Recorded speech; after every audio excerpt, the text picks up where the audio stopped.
Here we are again. It happened again. Another Game 7 loss for the Toronto Maple Leafs. Another first round exit for the Toronto Maple Leafs, now going on 19 years without advancing to the second round of the playoffs. I'm sure you're not great, but Clarky, how are you doing tonight? Not great. Not great. 19 years? 19 years now. It's a tough one tonight. It was a tough one. It was a tough game to watch. I mean, back and forth, a lot of opportunities, and I don't know. I don't know how I'm feeling right now. Definitely. This is going to be our final post game show of the season, Clarky. Can you believe it? I can't. I mean, Maple Leafs media has been really pushing out the content this year, and I can only imagine what you're going to do going forward. But I mean, it's always sad to end the season. It's only mid-May, so I mean, I wish we could keep going into June and even July for the World Juniors, but right now it's just it is what it is. I mean, there's going to be more content, but definitely not the content you would have liked to see. Tough outcome for the Toronto Maple Leafs. They got goalied in this one by Andrei Vasilevsky, and that was somewhat expected coming into this game. Andrei Vasilevsky coming into this game, his last 5 Game 7s, all shutouts, and in this one allowing just one goal on 31 shots, 30 saves on 31 shots, first start of the game. And Andrei Vasilevsky standing on his head. Big reason the Toronto Maple Leafs aren't moving on. You said it best. I mean, Big V was out there tonight, clutch goaltender, and we were saying it throughout the whole series. He's a guy that, if he gets hot, he can end a game. And I honestly, we'll get into the second star shortly after. I thought Campbell close second there in terms of performance. The goalies tonight were amazing. But yeah, Big V was definitely the best goalie in the game. Kudos to Campbell, but yeah, Big V, he made a lot of big saves down the stretch, and 30 on 31, his record in shutdown games, it speaks for itself. He was amazing tonight. It really does speak for itself. And I mean, so do some other statistics regarding the Toronto Maple Leafs. I'm going to show you some stats surrounding the Toronto Maple Leafs over the past few years in the playoffs via my Twitter. And if you haven't checked it out already, please do. So the Toronto Maple Leafs have now lost 5 consecutive Game 7s with a record of 0-10 in the last 10 elimination scenarios. The franchise is now going on 19 years without a playoff series win. That's tough. Some tough statistics for the Toronto Maple Leafs. Yeah, it's a big old goose egg. And I mean, if you guys haven't checked that already, at Varco Sports is a great follow for all content, all sports wise. You got NHL, NBA, MLB. So keep it following, even though the Leafs are out. It is what it is. But yeah, you're right. I mean, 0-10, that's a brutal record. And I mean, it's not just this Leafs team right now, it's Leafs teams in years past too. So whether it's a curse with a specific team, curse with the logo and the franchise, or just, a team that doesn't know how to win right now. I don't know what it is, but right now, it was a tough fought series, a tough fought game even. So it's hard to really go out and rip on the Leafs tonight, but it's just another year of disappointment. Definitely. And what is your disappointment level at with this team after this frustrating loss? What do you mean? Define that. Like, how frustrated are you compared to years past? Is this one staying a little bit more, or are you a little bit more understanding uh, due to the fact that Tampa Bay has had the playoff success? They're back-to-back champions. I think you have to consider that like base case. This is a team in Tampa Bay that they might be starting on the fringe of a dynasty in terms of not even 2, 3, 4, maybe 5 cups. Who knows? The sky's the limit right now because they're still in the playoffs. They're still holding at 53 wins in a row where they haven't lost back to back. So, no excuses. Tampa Bay is an amazing team, and they showed it throughout the series. Well constructed. So it's really tough to be really upset right now because I think you and I both know this could have been a conference final easily. Um, at the same time, though, there is disappointment in terms of, again, it's just the same old story where they lose, especially in Game 7 or a knockout game where it's like Columbus was Game 5. So I just think, yeah, it's disappointing for sure. It really is. But I'd say probably about a 7 out of 10 right now. I think the Montreal was a 10 out of 10 for me. Last year was a 10 out of 10. This year's a 7 out of 10. But at the same time, if the Leafs won this series, they could have been straight home to the Stanley Cup. Who knows? Because I think this was one of the tougher series in the whole playoffs for them. Yeah, I think so too. And this is obviously no excuses. You got to succeed. You got to beat the best teams if you want to have that playoff success. You want to win a series and eventually win a Stanley Cup. You're going to have to beat the best team in the league sometime, and that just didn't happen here this season. I think for myself, my disappointment level compared to years past is definitely a bit lower. I felt that the Toronto Maple Leafs were the better team for the majority of the series. Ultimately, that doesn't matter, but that is something that maybe I would take away into the offseason if I'm in that management office, and I wouldn't be I wouldn't be so quick to make a big move. Well, yeah, that's a good point. But I mean, at the end of the season, in the offseason, they still have to make some big moves. I mean, there's some question marks in goaltending, not in terms of, I think Campbell's their clear number one, but the contract they're going to give him. And then also, like, you're right in terms of maybe you don't want to tinker with that much because I agree that Toronto for a large part of the series outplayed them, but there's still those supporting roles where like I don't think Giordano was going to come back.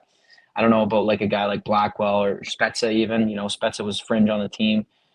So there's a lot of names where you don't know. Even Mikheyev, he's up for a contract. So there's question marks, but I agree with you in terms of years past. Definitely, this team played a lot better consistently throughout the playoffs, and even last year was brutal compared to this year. So I agree with you that it is a little bit less disappointing, but it still is disappointing in terms of they're out now. Obviously, there's going to be some sort of disappointment when you don't make it out of the first round, but compared to years past, I think that they have a better they have a better opportunity, a better sense to build on this going forward. And obviously, Gary says you act like they went to the finals. Leafs lost in the first round again, and of course they lost in the first round again. But if there's obviously no excuses, but there's something to take away from it, I would say that the Tampa Bay Lightning, defending champions back to back, trying to go for the three-peat here, it's a bit less concerning than losing to the Montreal Canadiens, who are the last seed in the playoffs last year, and we're down 3-1 at one point in that series. Yeah, and I mean, Jerry's right, and I listened to one podcast. I think it's Kipper and Bourne on Sportsnet, and it's a pretty good podcast. And what they were saying on it was that Leafs fans, if they won this series, it'd be a mini Stanley Cup because the bar is so low. So Jerry is right. The bar is pretty low for Leaf fans right now. It's 19 years since a playoff series win. So whenever you get the opportunity to have these chances in a game seven, obviously you want to take advantage of them. But this is what we're used to. So if the Leafs did win this series, I think it would have been a huge deal for the team, but they didn't. So we still got to get over that game seven hump. But he is right. I mean, it's not like they lost Stanley Cup Finals. It is still the first round. So there's a lot of ground to be made by this team, this franchise, and the fan base overall because we are not used to winning. No, no, we're not used to seeing winning hockey in the city of Toronto. It hasn't happened for quite some time, going on 19 years without a playoff series victory.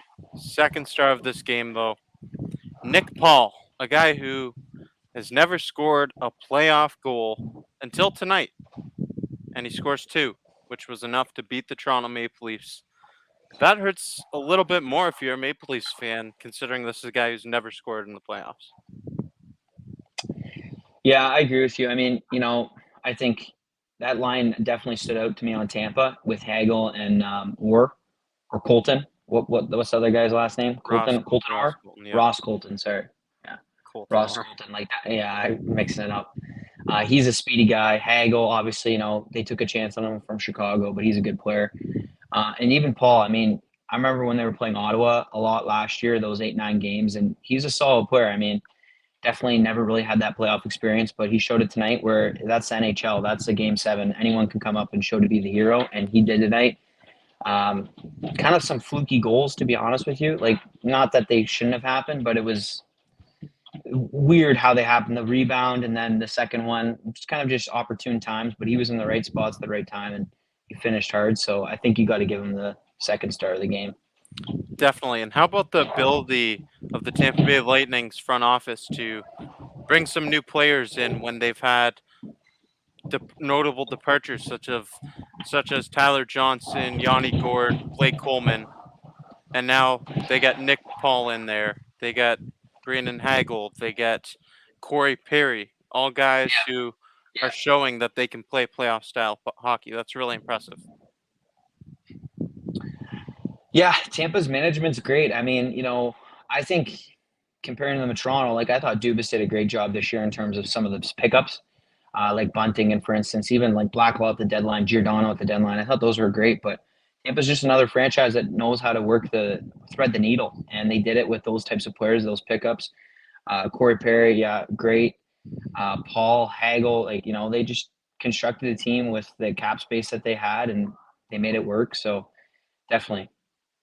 And Good movement by them. and they that core remained intact. They have that core that has won back-to-back cups, and they just did a really good job of filling in the puzzle pieces elsewhere in that bottom six specifically, and on the back end as well. So great job from the Tampa Bay Lightning, and that's why they won this series. Players like that and Andrei Vasilevsky. Dennis Rodriguez says the Leafs are good to beat themselves, and you know what? They had their opportunities to close out this series. They did. They had a lead in Game 6, 3-2, after that comeback effort. Lost in overtime and plenty of opportunities in overtime. And then tonight, they let one, after they tied the game, they let one go back the other way and never were able to recover afterwards. So they had their opportunities to close out this series again, and they failed to do so. Yeah, keep the comments coming, Dennis. Great point. Other Leaf fans, how you're feeling about this loss? It's a tough one, but yeah, I agree. I mean, they had a lot of the Leaf shot. Like, it is what it is, and I don't want to get too upset about it or anything. But Leafs definitely shot themselves in the foot like they have in years past. I mean, there were some games here, like that Game 4 in Tampa, absolute brutal performance. They bounced back, have a great Game 5, Game 6. That's a toss up. It was a close game. It was a toss up. But I mean, overall, um, there's just a couple games where the Leafs just did not look like themselves, and I think it's just that consistency that they're still lacking in the playoffs down the stretch. They need consistent performance, and maybe it's a lack of experience in the big moments, or maybe it's just the team doesn't have it. I don't know, but I agree with Dennis that they shot themselves in the foot multiple times throughout the series. Definitely did, and can't be doing that in a series. There's the uh, like the there's just such a small gap, such a small room, such a Margin of small. error. Yeah, Margin of exactly. error. That's Got you. exactly what it's such a small margin of error in a 7-game playoff series, and the Toronto Maple Leafs made those errors, and they came back to bite them ultimately. Uh, Question was how much does Campbell get this offseason? 10 plus $12 million, maybe. Not even close. I think probably somewhere around $4 million maximum, somewhere around that neighborhood. I mean, Yeah, when you I don't know. consider Frederick Anderson got a 2-year, $9 million contract, and he's had much more experience than Are Jack they the Campbell. same age? Like Uh, relatively the same, they're right? they're pretty close. So Yeah, because Campbell's what 30? yeah, I don't know. I don't know what they're going to argue. I mean, there's always specific cases where the agent and the player maybe they want term, maybe they want more upfront. I'm not sure, but I don't think he's going to get 10 to 12. I mean, the Leafs should pay him, no doubt, but uh, I don't know what he's going to get. there's going to be some big questions this offseason, like what's going to happen with Peter Mrazek. Get Where rid of him. 100% get rid of Mrazek. might have to You send have to. some might have to send some draft picks along with them in a trade in order to get that cap space freed up. How much is contract? It's Years. I think it's 2-year, 3.4, I believe. Let me pull up the exact terms. But I can't see the comments, but I would like to hear what people think about keeping Peter Mrazek. Like, I think that there's no question there that So he's got to go. his contract's 3-year, $3.2 million. Yeah, he's got to go. Yeah, it's not a great contract, and that's the Maple Leafs' top goalie on contract going forward. Third star of tonight's game. It is one from the Toronto Maple Leafs. It's Morgan Rielly. He had a goal out there tonight, and that's got to be such a letdown for the longest tenured Toronto Maple Leaf to have yet another first round exit. Morgan Rielly is going to be here for a really long time after signing that contract extension earlier in the year. And you have to think he's got to be getting a little bit tired of this. For sure. I think a lot of the team is. I mean, throughout the whole season, they kept repeating, like, the job's not done, job's not done. And I think, they did a good job throughout down the stretch, especially about not getting overly excited. And Riley is, him and Tavares are class examples of that. Spezza too, like these veteran guys, I'm sure they're fed up with it. I'm sure they've seen this time and time again. They've been there, done it. And, it's unacceptable right now, the way they're performing, and Riley especially. He's got to be frustrated as a leader on this team. Sometimes I do view him a bit as the captain, although he doesn't wear the C. I think sometimes when he gets behind the mic, he really takes hold of that leadership role. And as a leader, he's probably in the dressing room just as disappointing as anyone else. Absolutely. I mean, that's got to be really tough, being on this team for that long and seeing there really hasn't been many ups. There's been a lot of downs, though. And that's got to be really disappointing for Morgan Rielly. Jason Spezza, yeah, you mentioned him, and he's someone he's been in this league a really long time. His years are running out, and he's not getting any younger. So tough finish to the year for him as well. I can see the chat actually, and Steven says Spezza will be back, and then Dorky Dave says, "Will Spezza be back?" I don't know if he's going to be back. I don't think he will. I hope he is, but I don't know if he will. I don't think he will be. And yeah, I mean, we'll see. I know that that's a guy that loves playing for the Toronto Maple Leafs, but he's getting up there in age now. He's still, I believe, around 15 points away from 1,000 career points. I don't think that's what matters most to him, though. He wants to get that Stanley Cup, that elusive Stanley Cup, and we'll see. He might take another chance with the Toronto Maple Leafs, and that's someone that they'd probably get on a good contract, but we'll see. And question was, or comment, bye Justin Hall. What did you think of Justin Hall out there tonight? He did some. I can't remember. He made a mistake. I can't remember what it was. The interference on the John Tavares Right. goal Yeah. that came back. That's a bad mistake. That's a bad mistake, but if he didn't make that play, Tavares probably wouldn't have scored that goal either way. He wouldn't have. Yeah, I agree. He wouldn't have scored the goal, and then also, even Hall, that would probably get called most times, but you do see sometimes that does get away with some players. So I'm not saying it was a controversial call; it was a penalty, but yeah, I mean Hall overall, and this is the one thing I've been getting into more of these clips on YouTube of some commentators just talking about these players that aren't talked about as much, and a guy like Hall. And Kevin Bieksa said it best. I mean, he was talking about in Vancouver, same situation where these players, these fringe players on the third and fourth line, and especially the defensemen, the 5-6 guys, they get ripped on so much because they're expected and compared to guys like Morgan Rielly, to TJ Brody, to even Giordano. And the fact is that Hall's on this team, and his role isn't supposed to be like something like that. His role isn't supposed to be making the big plays and making the nice passes. It's about just getting the puck out of the zone and being kind of a defenseman that's you're in the lineup, but you're a fringe player and you're not making the big plays. And when you do make the odd mistake, it's pointed out. And I think you can rip on Hall all you want, but he's definitely not the main issue on this team. I think he just plays a limited role, and sometimes he makes mistakes, and those are magnified. But I mean, could we replace him with someone else? Sure. But I'm sure we're going to have similar issues with whoever we replace him with, because it's not like the Leafs have money to hand around to a 5 and 6 defenseman.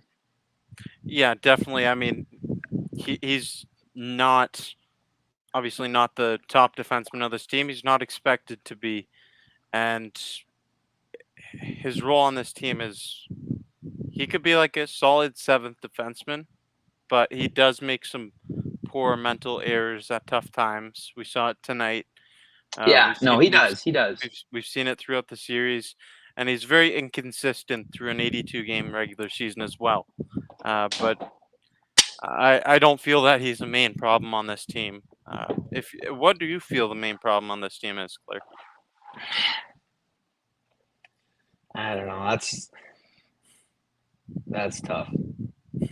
That is tough. There's a lot of things, and I think the Maple Leafs really need one impact guy on their bottom six. They could use a guy for the left wing of the second line, and maybe an upgrade in goal as well. I thought Jack Campbell was solid here in the playoffs, but I think if you can get some better goaltending, it's gonna be hard to find that goaltender on the market. But if they can do that, you see what you have in Tampa Bay. That's not easy to come by, but solid goaltending wins playoff series. I think it's hard to really, talk about goaltending in terms of like Campbell. Maybe one or two games he performed pretty poorly, but I think he was solid overall. He's a solid goalie. It's just hard to really try and pick out improving goaltending year over year unless you're going to hand out a big contract to someone, and even then, who knows what's going to be their performance? Goalies are so streaky. I'd say I agree with you in terms of like that left winger. I think even just like a glue guy, and I think in Tampa Bay is a class example where they had a bunch of guys where just they know how to win. Veteran guys like not even Corey Perry, but like a Pat Maroon or obviously a bit different, but even like a Palat. Like I don't think you're going to get a top six forward like that, but just guys that have been there and done that aren't necessarily the shows, but they add a lot of intensity, and I think the Leafs need something like that. It's tough to say because they do have a pretty good third line. I'd say supporting cast. I think Kerfoot's got to go though, in my opinion. I Kerfoot's got to agree. go. I agree, and I was just gonna go there. So I wanted to ask, let's do a player that really stood out to us, both negatively and positively in this series, and we'll start with the negative, and then we'll go on a more positive note afterwards. For me, that guy is Alex Kerfoot, and there was a play in Game 5 of this series when he dumped the he had the opportunity to dump the puck on the penalty kill, didn't. The puck was taken back the other way. Tampa Bay Lightning score, and then in Game 6, he took the high sticking penalty to push it to a 5-on-3. Tampa Bay Lightning score and tie the game. And he also had that drop pass, went back the other way, and the Tampa Bay Lightning scored. Andre Palat. That was the opening goal of Game 6, and ultimately it was a deciding goal. So I really feel that Alex Kerfoot has had his opportunities to show that he can perform in the playoffs, and he hasn't. I think Kerfoot he brings a lot to the team in terms of speed, in terms of sometimes finesse and finishing. But I agree with you. I think it, obviously he's not the issue to why the Leafs lost. Well, I guess kind of thinks Kerfoot lost. They cost Leafs Game 6. That's tough to say.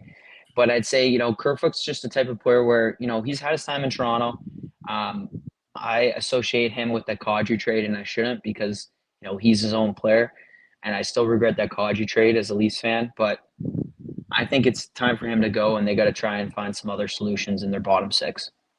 Yeah, I think they could use an upgrade, and I feel as if the Toronto Maple Leafs had have protected, in retrospect, if they had have protected Jared McCann over Alex Kerfoot, I think that may have worked out better for this team. Yeah. Yeah, I agree. I think the one thing about Kerfoot, too, that I never understand is like, and I don't know if you notice this, but he takes penalties like 200 feet away from the net, like tripping penalties, holding like stupid penalties. Like, and I know it's probably just the way he plays, a lot of intensity, but just some of the penalties he's take is just like, you're just putting your team at a disadvantage by doing that. There's no reason to do it. Yeah, he does take I some don't know. costly penalties at some costly times, and we're not trying to pick on the guy, but he just stood out to us as someone that you could take a lot of negatives away from in this series. And he ultimately finished the season with one more point than Jared McCann, who the Maple Leafs protected uh, who the Maple Leafs chose not to protect in the Seattle expansion draft, but he also played 8 more games than McCann this season. Get this comment up from Eric. Eric, it's pretty bad when you star player Matthews is throwing more hits than anyone. Engvall 6'4", 240, biggest fairy on the team. What do you think of that, Clerky? You wanted to see the comment, so what do you think? I just think it's funny. Like, um, yeah, I mean Matthews. They had a good series. I'd say overall, like it's hard to pick on one of the top players on the Leafs, but Matthews is very physical, and it's like it is a good point. I mean, Engvall, I don't know, is just another player where it's tough to say on him because he adds a lot to like the penalty kill and defensively is a two-way forward. But sometimes it's just like Eric was saying, like he just doesn't hit. He's not physical, and not every player needs to be like that. But if you're on a third line and you're playing like 10, 12, 13, 14 minutes a game, like you got to make your presence known, right? So Yeah, you got to make I an don't know. impact somehow, right? And I didn't feel that Engvall had a massive impact in this playoff series, and that's not who you'd Floats a bit. He expect. floats a bit. He floats a bit. He does from time to time, but uh, he does have I think I think Engvall really did step up his game this season as a penalty killer. Yeah. Oh, yeah. He is very good on penalty kill, no doubt. That's Yep, why I can't chirp him as much. definitely. And CJ Mixer says, as a Habs fan, it's sad to see a strong Canadian team lose and not represent. Yeah. So so Canadian team eliminated. Now you've got Edmonton, you've got Calgary, both on the brink here. Game sevens as well. Yeah, I mean, respect from the Habs fan. I used to, Habs were definitely a team I hated the most, but as it go on, I'm starting to get sick and tired of these American teams kicking all the Canadian teams' butts. I mean, it's starting to get into one of those things where you got Florida's facing off in the second round, two Florida teams. I mean, I think these American fans have been spoiled enough, and I think that it would just be nice to see a solid Canadian team because it's been long enough. It's been long enough since the Canadian teams won the Stanley Cup. It's been long enough since the Canadian team's been dominant, and we're just a bunch of chokers. Montreal was our closest hope last year, and even then they choked in the finals. So I'd like to see a Canadian team step it up for sure because I'm getting sick and tired of some of these American teams with fan bases that have been there for 20 years, outperforming the fan bases that have been there since the 1910s. Uh, you It know, is what it it, is. it, it would be nice to see a Canadian team lift the cup. That's for sure. I agree with you there. There's some comments here. Go Bolts from Ian Whipple. Good series, Toronto. Keep grinding. Y'all are on the cusp. And I like that comment.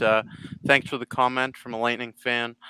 And you know what? I agree. The Toronto Maple Leafs fought hard in this series. It's tough and tough pill to swallow for a lot of people, of course. That's going to be a long off season for the Toronto Maple Leafs, longer than they would have anticipated. But I do feel there's a lot of positives to take away from this series. The Toronto Maple Leafs went up against their toughest opponent yet, and they put up quite the fight. Yeah, Tampa's good. Tampa's they might win it again this year. Who knows? So respect the Bolts fan. I mean, gotta take the L. Definitely. And we've got 136 people on here between Facebook, YouTube, and Twitter. So if you haven't already, please make sure you smash the like button and hit the notification bell down below to be notified every time new content's being released here on Maple Leafs Media. If you're watching this on Twitter, retweet it. If you're on Facebook, share the video. Tell a friend to tell a friend. I appreciate all the support. Yeah, I mean, there's a lot of chirps in here. There's a lot of Leaf fans talking about what we should do next, and there's a lot of non-Leaf fans making fun of us. So, we got to take both sides of the story here because, yeah, this is the loser stream right now. But what are we gonna do, right? Well, that's why there's 130 viewing right now because people like to see that.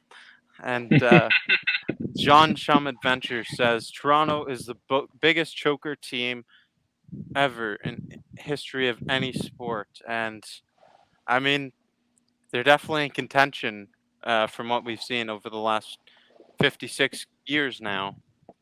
It's 56 years without a Stanley Cup. 19 years without a first round victory, uh, comparable to maybe the Dallas Cowboys. Yeah, I mean that's a fair comment.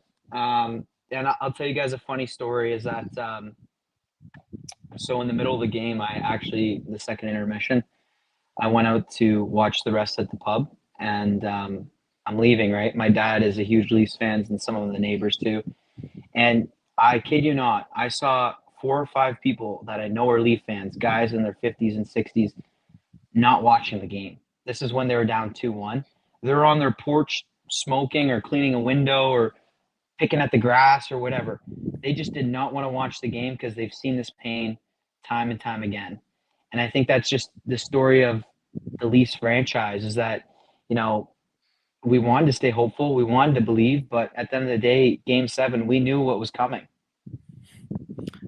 Yeah, I mean, I've had some conversations with some older Leafs fans than myself, and they just they're sick of it. They come to expect. I asked, what's your confidence level going into Game 7? They're just not confident at all. They were confident that the Tampa Bay Lightning would win. Yeah. The man formerly known as commenting is what I do. Comments. I honestly hope the Leafs will win before the guys who played the 1967 game die, and Sad comment. that is a pretty sad comment.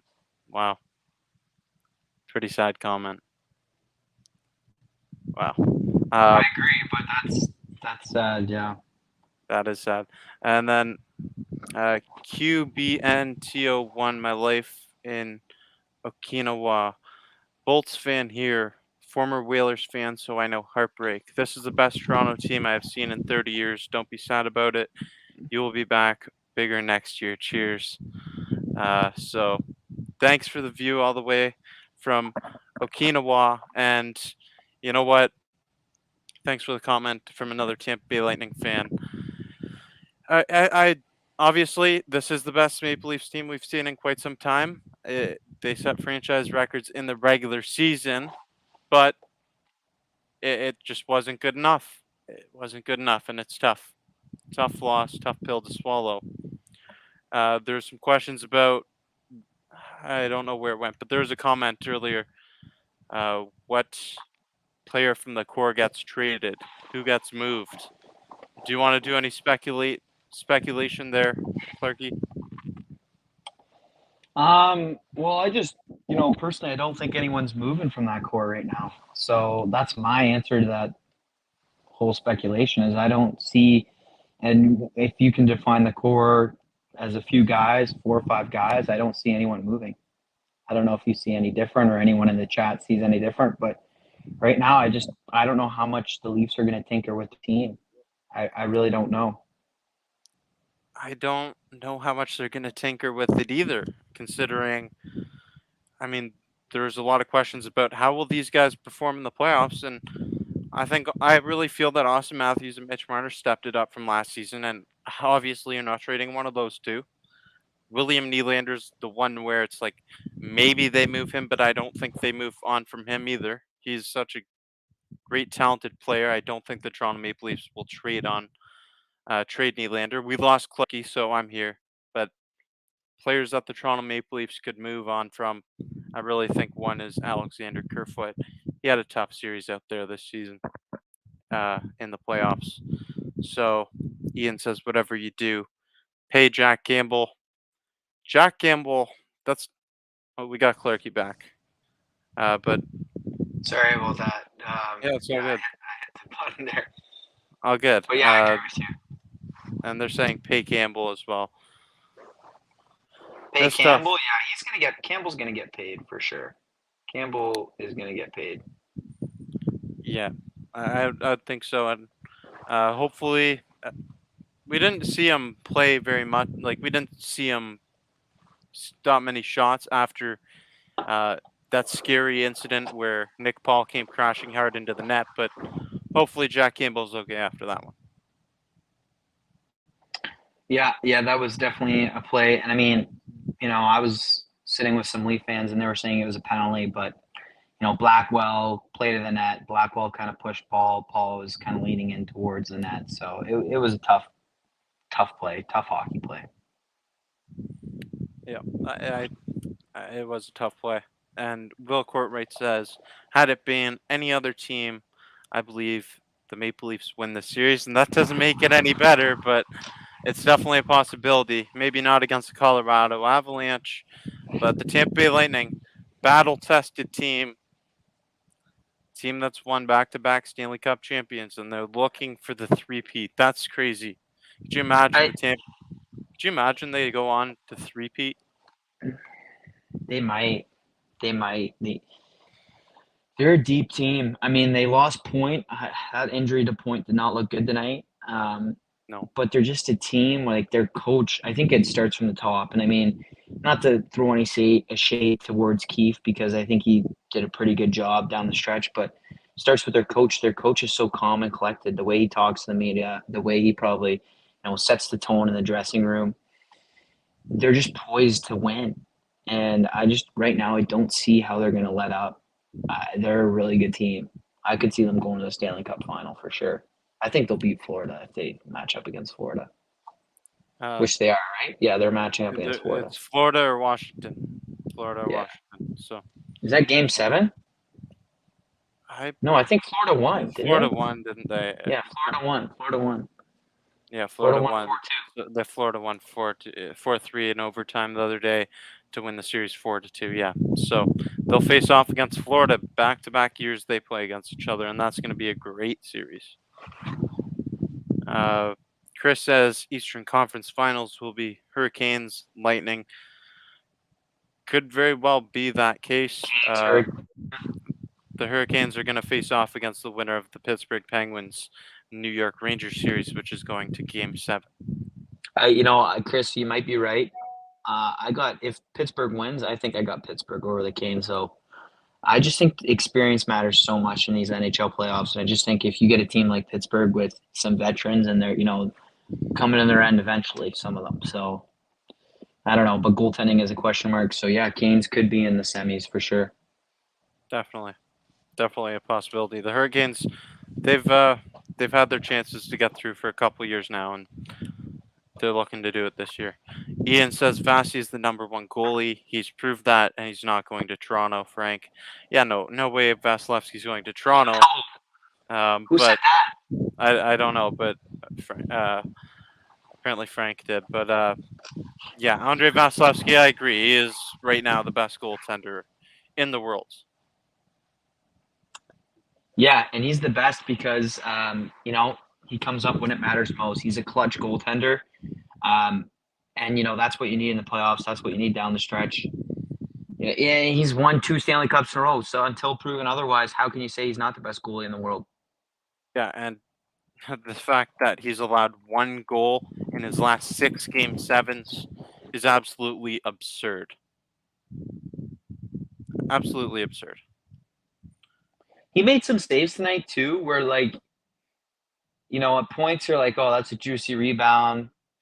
Maybe Leafs can capitalize on something like that. But he's just even when the Leafs were playing behind the net, he's so acrobatic, his agility, his awareness. And he's a goaltender that sometimes takes chances on saves. Like he tries to guess where the player's going a bit. Mm-hmm. Sometimes it backfires, but most of the time it's just right place, right time. Yep, and he makes the biggest saves in the biggest moments. He's just such a great goaltender, remains composed in the biggest moments. Campbell's good too, though, right? Yeah, Jack Campbell's good, but he's not Andrei Vasilevsky level. But I was impressed that he competed in this playoff series with the best goaltender in the world. Just unfortunately didn't get the goal support in this game, and that was the problem ultimately in Game 7 is they couldn't get one past Andrei Vasilevsky. Yeah. I'm trying to see some of these comments. You got any comments in here? Any solid insight into whether Sid plays or not? And I believe I heard on the radio that Sidney Crosby is going to play in Game 7. He's going to play. He's going to play. What's his injury? Oh, it was believed to be a head injury, I think. I'm not certain on that, Okay, I don't know, man. but with a history of injury, with the injury concussion history, I hope that they're not rushing him back, and I hope that No, he's actually good because no, that the head's a bit different. Yeah, you can't rush the head. the long term is more important, especially like with everyone. But like the franchise does not want to risk their franchise guy in Sidney Crosby. Uh, Broken Dishes Gaming. I can't keep hearing and saying next year. Like so much dedication fans have put into this team. Not blaming, but they really need to at least pass the first round. And it's tough for the fan base. I every year it seems like we say they don't. It doesn't seem like this fan base can handle another first round exit, but it happened again.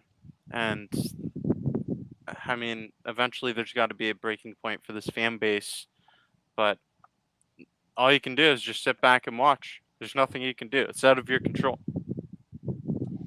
It is, and I agree with what he's saying in terms of it's tough throughout the regular season. Personally, um, the Maple Leafs are going to have to market themselves every year in a little bit of a different way, like they did at Tim Beebs this year, bringing hype into the team. They got star players, so they're always going to get a lot of attention. It's Toronto, but no, I'd like to see from the team is why don't you start discounting the playoff tickets going forward if you don't win a playoff series? Start discounting them because player fans and everything to see these players. It's like a front row seat at a playoff game is like 2, 3, 4 grand. It's like you're paying to watch a team that's not going to go anywhere.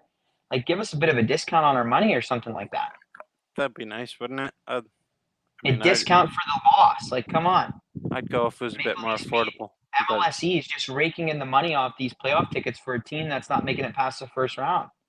like ultimately, we know that the price isn't going down because there's a high demand for Never will, but you I'm know just saying. I mean, give us a little bit of discount. You could do like some sort of percent makeup or whatnot. Allocate basically, Leafs percentage wise. If they lose, you take a little bit, maybe 10% off the top or something, because these fans in Toronto they don't care about the price. But I mean, some of these other fans, we're getting sick and tired of prices going up every year and the team being more stinky and stinky. Well, I honestly don't think the team was stinkier this year. I just think it was another stinky result for the Toronto Maple Leafs, and it's tough, but that's the way it goes, and that's this playoff format that the Toronto Maple Leafs have faced is tough, but they're gonna have to get by it eventually.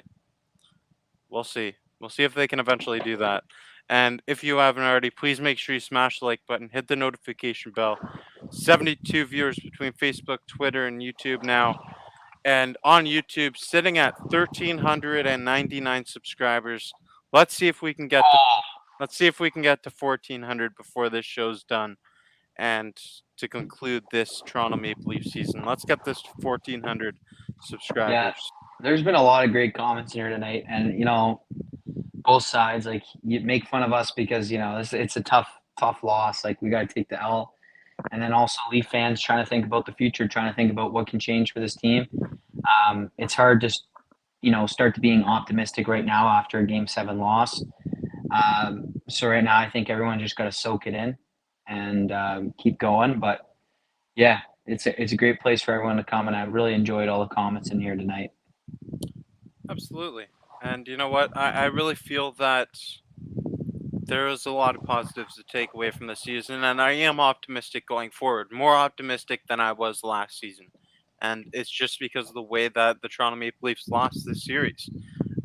7 game series against the Tampa Bay Lightning, and that I feel as if they were the better team for a good portion of this series, just not the result they were looking for. Really, this is anyone's series, and Tampa Bay Lightning emerged victorious here. Yeah, I agree. Pull up that comment from Matthew Jack. I think that's Matthew, an interesting one. It's a controversial comment for sure. Matthew Jack believes this is the end for Kyle Dubas and Sheldon Keefe in Toronto. And honestly, you know what? I don't know how you can justify firing Sheldon Keefe. Just put up the best regular season record in franchise history. I know the playoffs didn't get past the first round, but there's been a ton of coaches in between that haven't either. Uh, Kyle Dubas, you know, you can harp on him for a couple contracts that you don't like, but I feel as if he made some solid moves to make this team better at the trade deadline and give them a chance in the playoffs. I wouldn't make any reactionary moves like that right now, but I'd like to know what you think, Clark. Um, I'd say twofold on Dubas. You got to give him one more year, because the team's going to start to fall apart by 2023. You're going to have 3 contracts expiring. You're going to have Marner, Matthews, Nylander all expiring. So by then, that's going to be a different situation. And then in terms of Keefe, I agree. I mean, you can't really fire a coach that just had the best regular season on par for Leafs history, but at the same time, I think that he made some questionable moves in this series. I don't think he should be fired, but I think he's got to clean up his act as a coach down the stretch in the playoffs. I think playing Kerfoot on their first line in Game 2 when Bunting was back, maybe that was adjustment, and even Game 3. I think not really making up your mind with Riley or Giordano on the first power play. The power play struggled, so at the end of the day, it's the player's fault for not performing, and it's a bit of Keefe for maybe not making adjustments, and maybe it's just the team doesn't have it. But I think that you can't be complacent, but I'm not saying they should be fired. Yeah, and I agree. Like, I don't think that either of them should be fired right now, but what I do think is I agree there were some questionable decisions made by Sheldon Keefe here in this playoff series, mixing up the lines maybe a little bit too much. I like that he was not afraid to load up the lines at times, putting Nylander with Matthews and Marner for some looks. However, I did not like when he put Michael Bunting down to the 4th line, put up Kerfoot on that top line. I think that you've seen Michael Bunting have success all season long on the top line. I thought it was a little bit of a critical mistake to switch that up at this time in the season.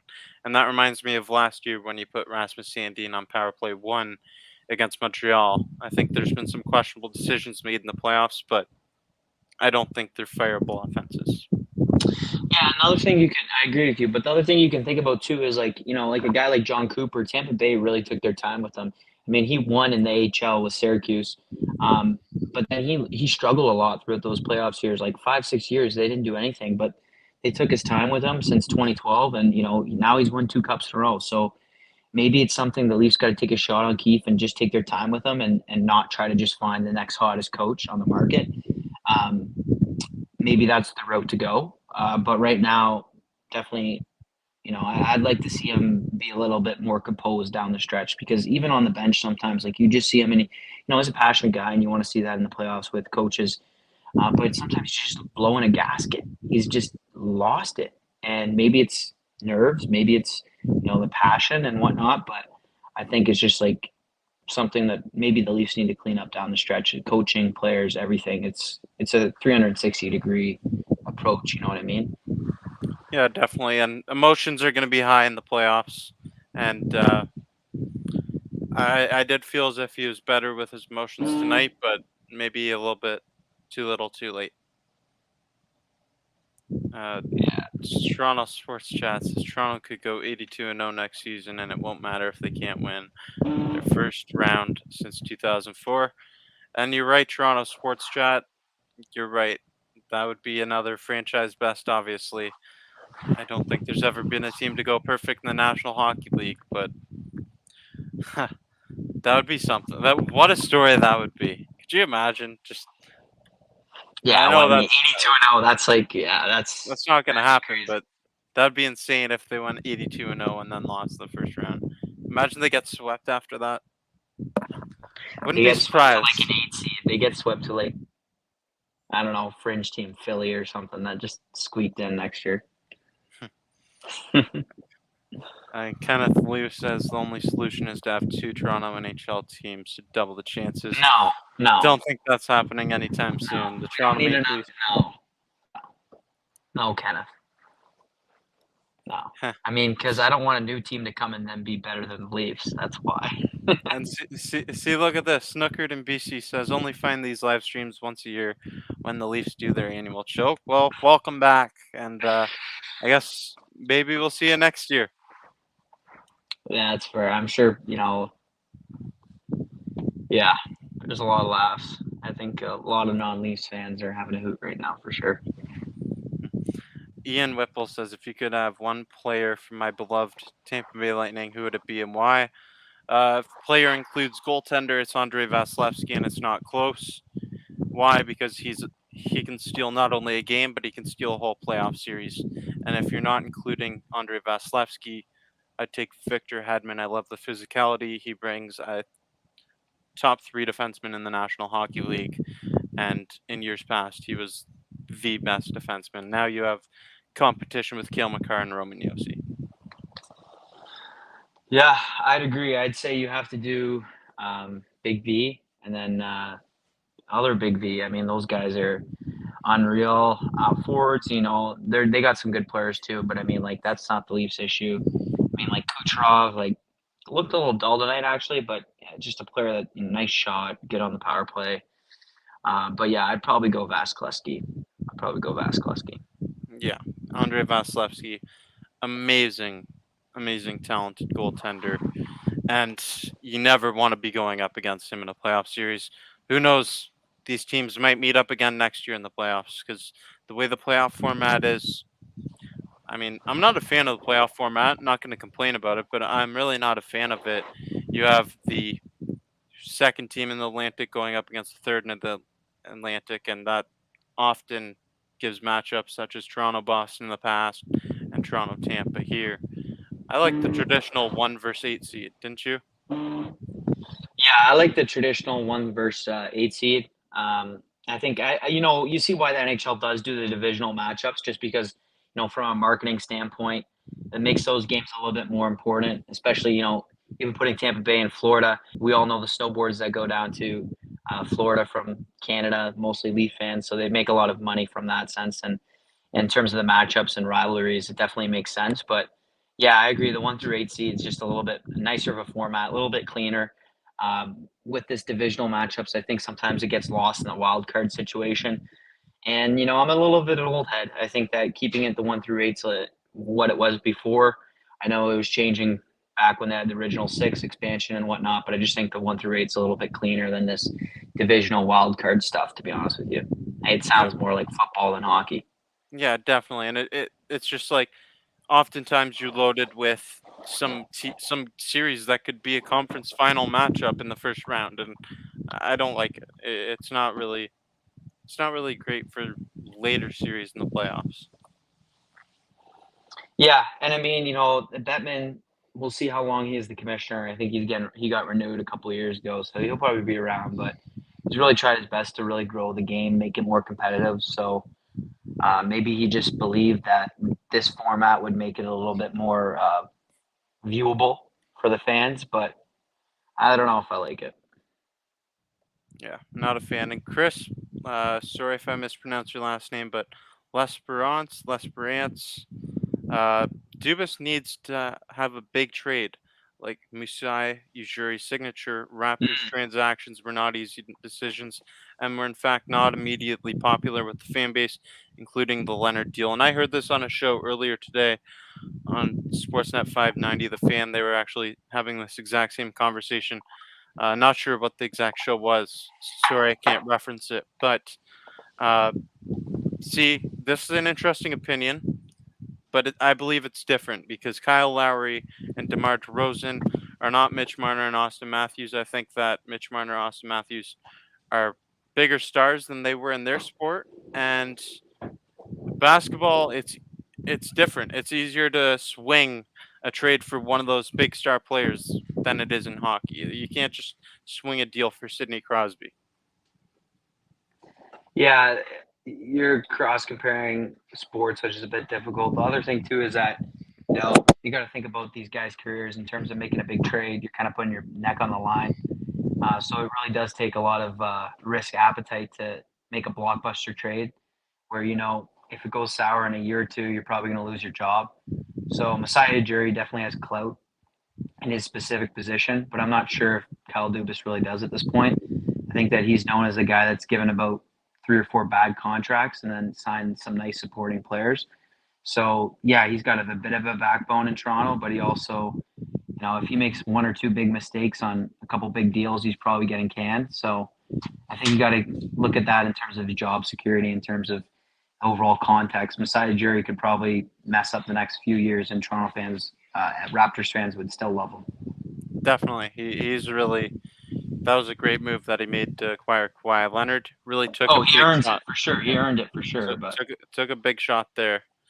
Took a risk, and it paid off big time for the Toronto Raptors. But I think it's really hard to compare the two sports. We've been on here for 56 minutes now, Clarky.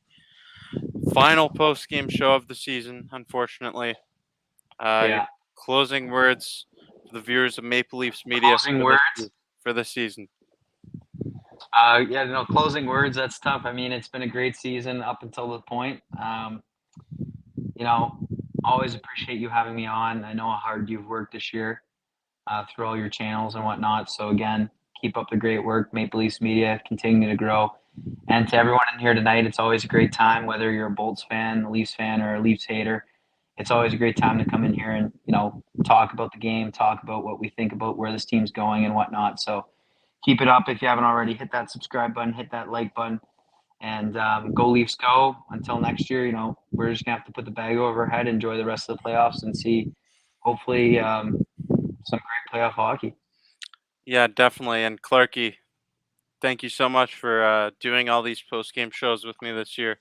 It's been a blast, and everyone on Maple Leafs Media, all the viewers, I appreciate all the comments I'm getting constantly. This is just obviously not the outcome that we were all hoping for. We wanted to see the Toronto Maple Leafs go far. Ultimately, it didn't happen, and it's another disappointing finish. But it was a fun season, and something that hopefully the Toronto Maple Leafs will build on next year. As always, I'm Jake Varco, and if you haven't already, please make sure you click the like button, smash the subscribe button. We're at 1,400 subscribers here on Maple Leafs Media now, so I'd like to see that number keep growing. There's going to be more content coming your way throughout the off season and into next season. Also, I have another channel here on YouTube. If you haven't checked it out already, please check it out. It's just my personal channel. I'm a sports journalist trying to break into the industry. I'll have a bunch of Blue Jays game content and stuff from other playoff series here. I'll keep doing. Maybe I'll do some post game shows for some other series. And yeah, thank you for the support. I just left the link to that channel in the comments section below. So thank you for watching, everyone. Thanks again, Clarky. Till next time, this is Maple Leafs Media. I'm Jake Varco.